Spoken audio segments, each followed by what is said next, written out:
So, let's talk about something that feels like the future but is actually happening right now: the race for self driving cars. The cars are out there on the streets, the stakes are unbelievably high, and the competition is absolutely fierce. Let's dive in. Yeah, the big question isn't if they're coming anymore, they're here. The real question is who is going to dominate this brand new multi-billion-dollar industry. We've got a clear frontrunner and a super aggressive challenger, but as you're about to see, this race is far from over. And I'm not talking about some far off concept. Right now, as we speak, in cities like Phoenix, San Francisco, and Austin, you can pull out your phone and hail a car that has no one in the driver's seat. That quiet hum you might hear on the street, that's the sound of a revolution in how we get around. To really get a handle on this, we're going to frame it like that classic fable. In one lane, you've got Waymo, the slow, steady, methodical tortoise. And in the other lane, you've got Tesla, the fast, aggressive, risk-taking hare. Two absolute giants with two completely different ideas about how to win.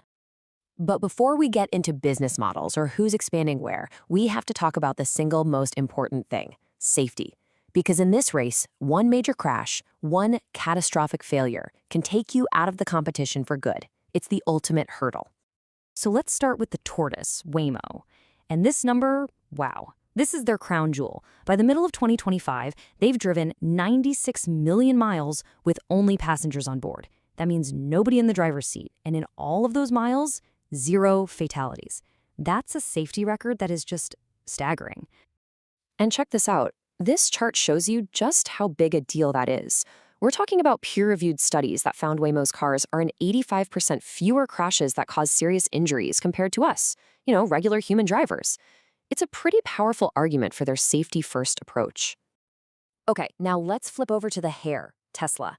Their number tells a totally different story. 3 billion miles. That's billion with a B.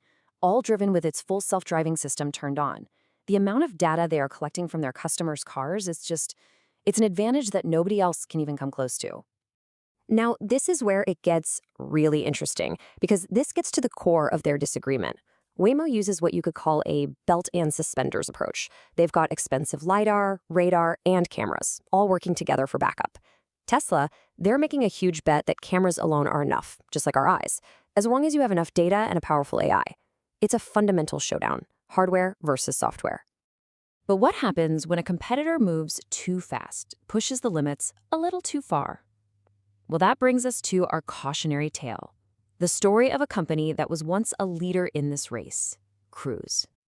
Just look at how fast this all fell apart. In late 2023, there was this absolutely shocking incident where a pedestrian was dragged by one of their cars. After that, regulators just pulled the plug. By the end of 2024, after $10 billion in investment, the entire driverless operation was shut down. It is a brutal reminder of just how high the stakes are. So, with safety as the backdrop, let's look at the actual game plans.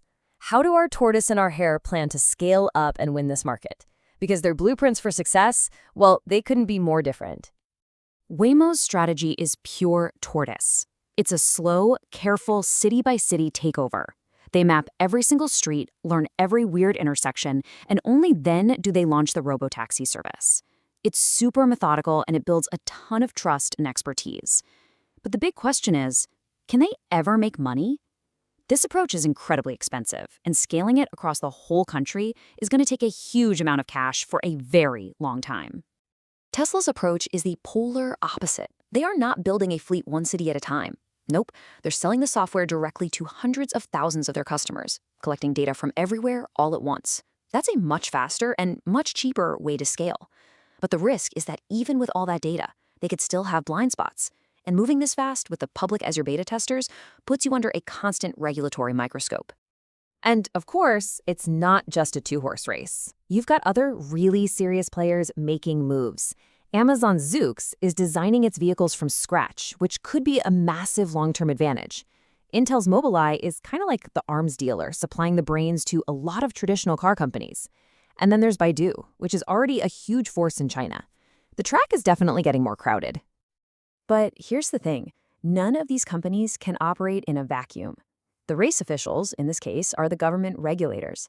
And their decisions are literally shaping the course of this competition. They're putting up the guardrails and flashing the green lights. And in 2025, we're seeing this really fascinating push and pull. On one hand, you've got things like the America Drives Act, which is trying to create one set of federal rules to speed things up.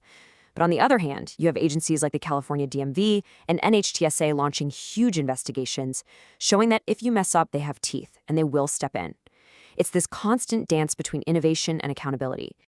So, after all that, after looking at the safety, the strategy, and the rules of the road, where does that leave us? Let's pull up the final scorecard and see who really has the edge as we're about to head into 2026. So, here's the bottom line. Waymo, the tortoise, is the undisputed leader when it comes to proven safety and public trust, but its slow, expensive approach raises some real questions about how they'll ever turn a profit.